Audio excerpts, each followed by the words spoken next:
Assalamualaikum warahmatullahi wabarakatuh. Alhamdulillah, hamdan katsiran thayyiban mubarakan fihi kama yuhibbu rabbuna wa yarda. Wa asyhadu an la ilaha illallah wahdahu la syarikalah wa asyhadu anna Muhammadan abduhu wa rasuluh. Allahumma shalli wa sallim wa barik ala nabiyyina Muhammadin wa ala alihi wa sahbihi wasallam.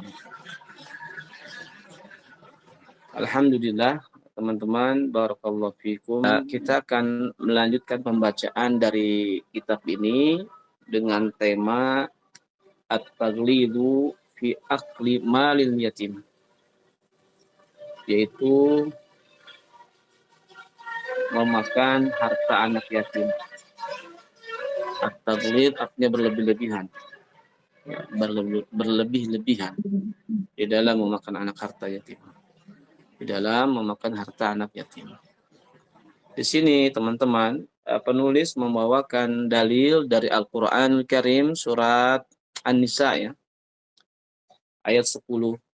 Bisa nanti dilihat atau dilihat sekarang juga bisa oleh teman-teman, itu surat An-Nisa ayat 10 yang menerangkan tentang bahwa orang yang memakan harta anak yatim dengan zalim, sebenarnya mereka ini hanya memakan neraka, ya, api neraka dalam perutnya.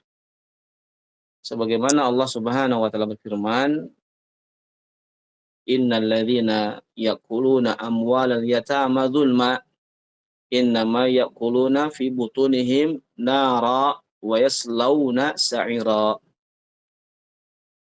Allah Subhanahu wa taala berfirman yang artinya, sesungguhnya orang-orang yang memakan harta anak yatim secara zalim, sebenarnya mereka itu hanya memakan atau menelan api sepenuhnya dalam perutnya, dan mereka akan masuk ke dalam api yang menyala-nyala, yaitu neraka. Selanjutnya di sini beliau penulis membawakan dalil dari hadis Nabi Shallallahu Alaihi Wasallam terkait tentang bab ini, yaitu dari hadis Abu Hurairah radhiyallahu anhu, dari Nabi Shallallahu Alaihi Wasallam, beliau bersabda, "Ijtanibus sab'a al-mubiqat." Nabi Shallallahu Alaihi Wasallam beliau bersabda, ya, jauhkanlah oleh kalian 7 perkara yang dapat membinasakan. Qalu ya Rasulullah wa ma hunna. Kemudian para sahabat bertanya, wahai Rasulullah, apa 7 perkara yang membinasakan itu?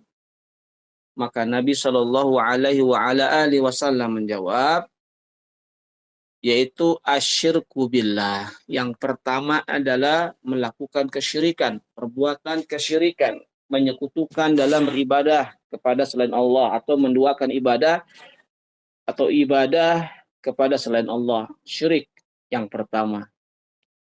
Selanjutnya as-sihru, yaitu sihir. Wa qatlun nafsil lati harramallahu illa bil haq. Yang ketiga adalah membunuh jiwa atau membunuh manusia yang Allah haramkan untuk dibunuh kecuali dengan hak. Ya, maksudnya dia membunuh orang. Dan ada dalam Islam disebut dengan qisas, ya. Kalau qisas itu dia membalas dengan hak, ya. Jadi yang ketiga dosa yang dapat membinasakan adalah membunuh manusia atau membunuh orang. Selanjutnya yang keempat yaitu wa'akur riba. Di antara perintah Nabi untuk dijauhkan dari 7 hal, yang keempat adalah memakan harta riba. Wa aklu malil yatimi wa tawalli yaumal zukhfi ay al-firar minal jesi inda liqa'il kufar. Yang kelima yaitu memakan harta anak yatim ya memakan harta anak yatim dengan zalim. Dan lari dari yang keenam ya, lari dari apa? Medan tempur, lari dari jihad ketika menghadapi orang-orang kafir, ya, menghadapi musuh orang-orang kafir, dia lari. Nah, ini termasuk dosa yang membinasakan. Wa qadful muhsanatil mu'minati al-ghafilat, dan menuduh ya wanita muslimah atau mukminah dengan berzina. Yang menuduh wanita muslimah berzina. Ini termasuk dosa yang membinasakan. Hadisnya teman-teman muttafaqun alaih. Hadis muttafaqun alaih itu hadis yang diriwayatkan oleh Imam Bukhari dan Imam Muslim. Baik.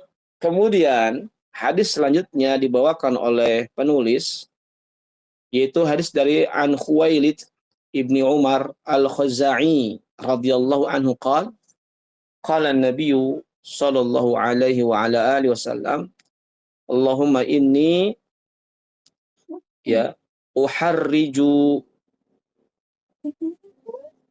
haqqad di'faini. Allahumma inni uharriju haqqa ad-dha'ifaini. Untuk teman-teman terdengar ini suaranya? Ya, yang taib. Nabi Shallallahu Alaihi Wasallam pernah beliau berdoa, ya,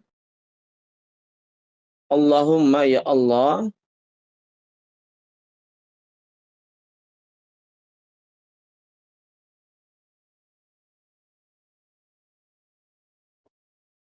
inni uharriju haqqa dha'ifaini ay al-yatim wal mar'ah.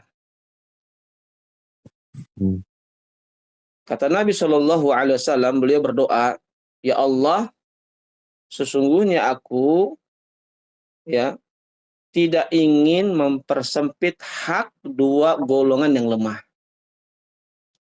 Ya, sesungguhnya aku, kata Nabi, tidak mau untuk mempersempit hak kedua orang yang lemah ini, atau kedua golongan yang lemah.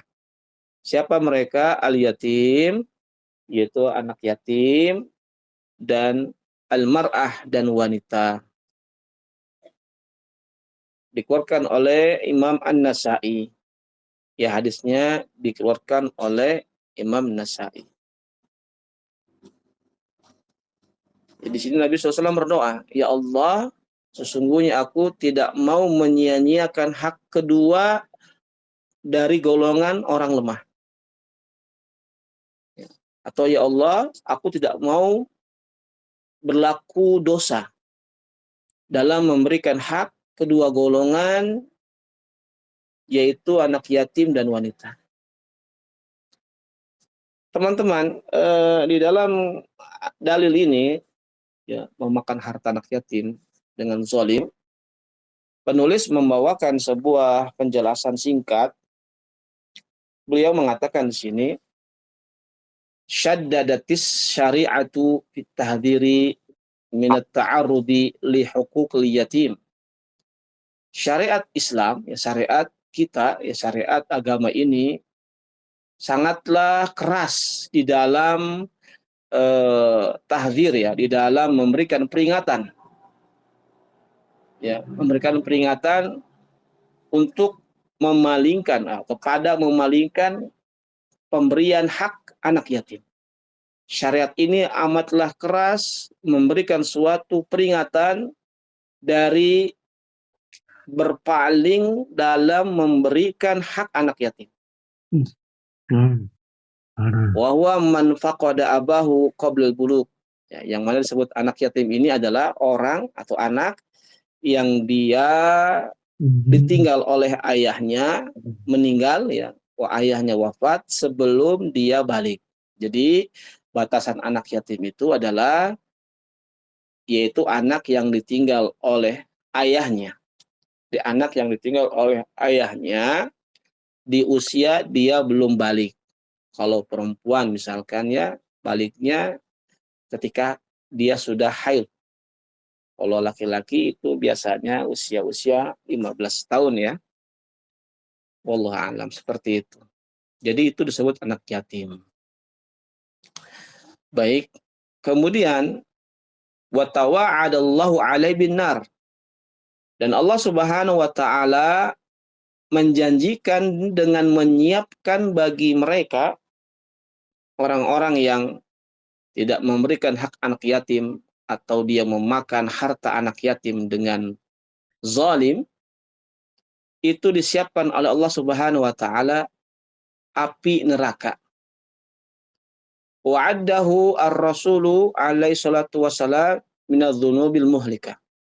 Dan juga Nabi Shallallahu alaihi wasallam menyebutkan pelakunya dia telah melakukan dosa yang bisa membinasakannya. Artinya ini termasuk kategori dosa-dosa besar. Ya. Kalau ada dalam sebuah hadis yang mana hadis itu menunjukkan suatu perkara yang besar, yang membinasakan, artinya menghancurkan, menunjukkan perbuatan dosa itu adalah perbuatan dosa besar. Ya kan Nabi mengatakan ijtanibu sab'al mubiqat. Jauhilah oleh kalian 7 hal yang dapat membinasakan, menghancurkan, artinya mematikan diri. Maka dalam hadis ini menunjukkan perbuatan-perbuatan itu adalah perbuatan-perbuatan dosa yang mana tingkatan dosanya adalah dosa besar.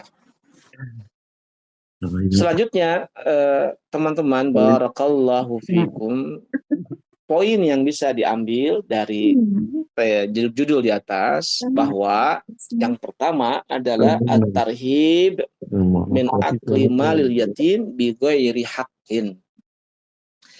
Yaitu dia ancaman ya, ancaman dari memakan harta anak yatim tanpa dengan haknya.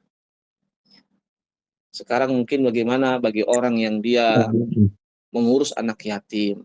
Ya, ketika ada misalkan anak yatim memiliki harta atau mungkin ada yang memberikan harta, maka yang mengurus sebenarnya bukan berarti nggak boleh. Boleh, cuman dia ya sekedarnya. Yang banyak kita lihat terkadang ya, yang mengurusnya dia yang lebih besar mendapatkan, sedangkan anak-anak yatimnya apa? Ya ala kadarnya diberikan. Tidak seperti itu. Justru terbalik.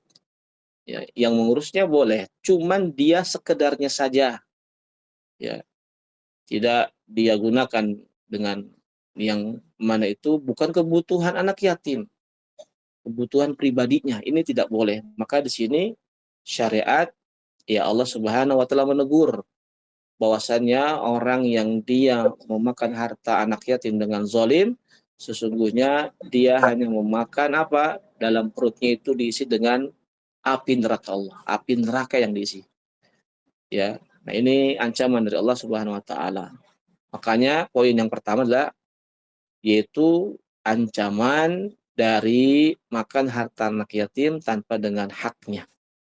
Selanjutnya, annahu minadz-dzunubil kabiral muhlika, bahwasannya memakan harta anak yatim termasuk di antara dosa-dosa besar yang dapat membinasakan.